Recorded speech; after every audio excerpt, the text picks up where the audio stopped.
We can rewrite our denominator using the difference of two squares into x minus 2, x plus 2.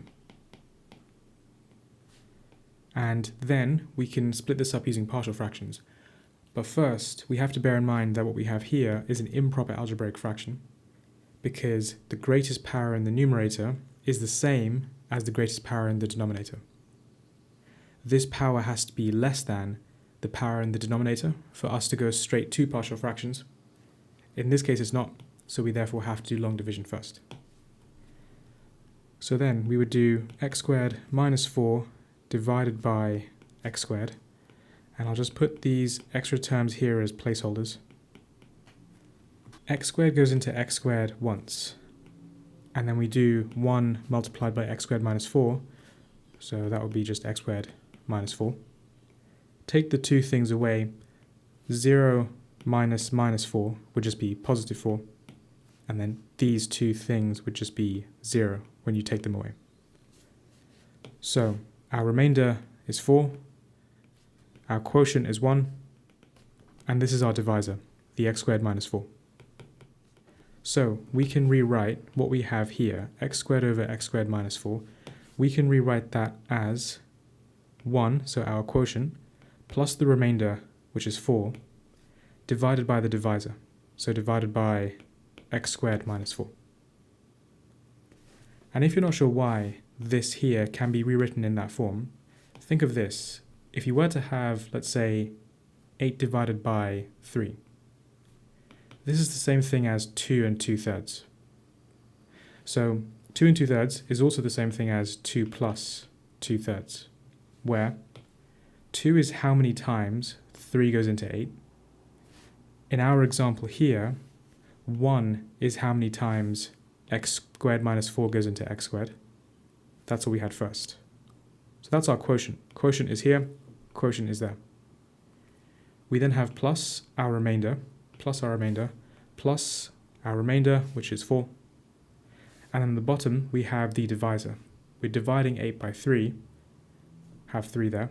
In our case, we're dividing x squared by x squared minus 4, so we have x squared minus 4 here. We can then rewrite this as 1 plus 4 over x minus 2, x plus 2. And now we can split this bit here using partial fractions. So 4 over x minus 2, x plus 2 is the same thing as a over x minus 2 plus b over x plus 2. So make a common denominator. A common denominator in this case would be, well, the same as what we have here. So that would just be divide by x minus 2 times x plus 2. Make a common denominator and then combine these two fractions. So then you'd have to multiply the top and bottom of this fraction here by x plus 2 in order for it to have the same denominator as this fraction. So that would become a times x plus 2. And the second fraction, the plus b, you'd have to multiply top and bottom of this by x minus 1 so that the denominator is the same as this. The numerator will then become b times x minus 2. And that's equal to this. Now the denominators just cancel out. So this cancels with this. We're left with 4 is equal to a times x plus 2 plus b times x minus 2. And now we can set x to be terms that make those brackets 0. So we can start with x is minus 2. That makes this bracket here 0. And then we're left with 4 is equal to b multiplied by minus 2, that's the x, minus 2, so minus 4. And that gives us b is minus 1. And then we can do, or then we can let x equal to 2. That makes this bracket here 0 if x is 2.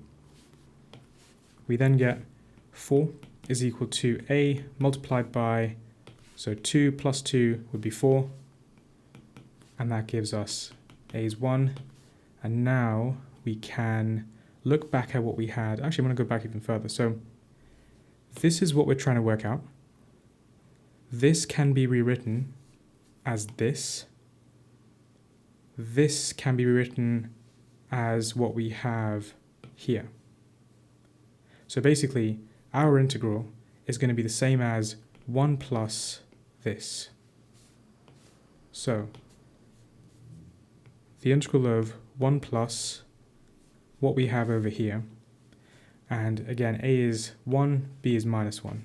So then this becomes 1 over x minus 2 minus 1 over x plus 2. So the b is minus 1, hence why I put a minus sign here.